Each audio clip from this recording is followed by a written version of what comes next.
गरमा गरम पूरी सह जदि से जलखिया दुकान परी चटपटा आलू तरकारी मिलଯିବ से पुणी बिना पियाज रसुण रे ताहले तो पूरा मजा ही आसीजिवो। आजिर ए सहजिया आलू तरकारी को आमे घरे थिबा किछि सिक्रेट जिनस दे बनैबा जहाद्वारा यार टेस्ट आपन निश्चित डिफरेंट लागिवो।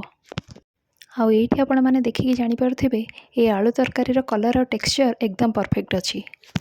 भिडियोटी को प्रथम शेष पर्यंत देखिए। जदि भिडियोटी भल लगे ताल लाइक कमेंट शेयर करने को बिल्कुल भूलें। और जदि मो चैनल नुआ अच्छा ताल प्लीज मो चैनल को सब्सक्राइब करदे। प्रथमे 4-5टा आलू को आम भल भाव धोई ताकू भल भाव छोट छोट पीसेस रे काटिदबा।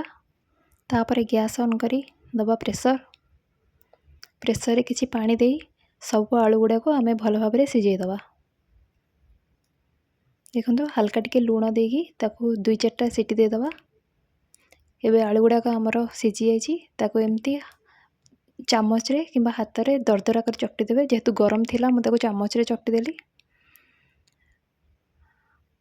देखो मु केमती चकटी जी आपण एमती ही चकटिबे पूरा पालिश करेनि टिके दरदरा रखी चकटिबे। तापर गैस ऑन करी दबा कड़ाई गरम हो गला पर दबा तेल। तापर से दबा आमे जीरा आउ किछि गोटा मसला। तापर दबा कटा टमाटो ताकू 2-3 मिनट फ्राए करदबा। तापर गोटे जगार हलदी गुंड लंका गुंड लुण धनिया पाउडर गरम मसला पकई गोले रखी थी सेटा को देदबा। तापर ताकू घोड़े घोड़े 2-4 मिनट कषिदबा। देखो आम मसलाटा ए भल भाव कषि हो जाइए।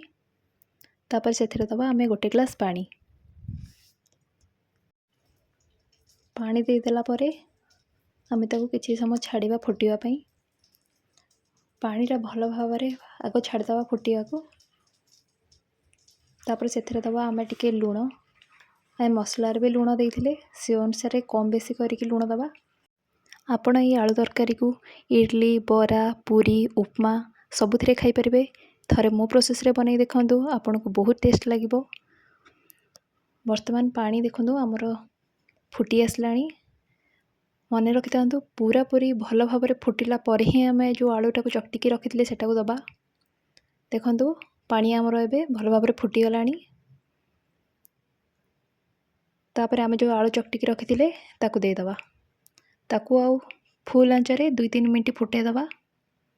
एबे रेडी हो गला आमर बिना पियाज रसुण प्रस्तुत आलू तरकारी। यह आपण कौन पर्वपर्वाणी किंबा ओषा बार खाई पारिबे। आज भिडियोटी एठी रखुची पुणी देखा आउ गोटे भिडियो रे। रहिली नमस्कार जय जगन्नाथ।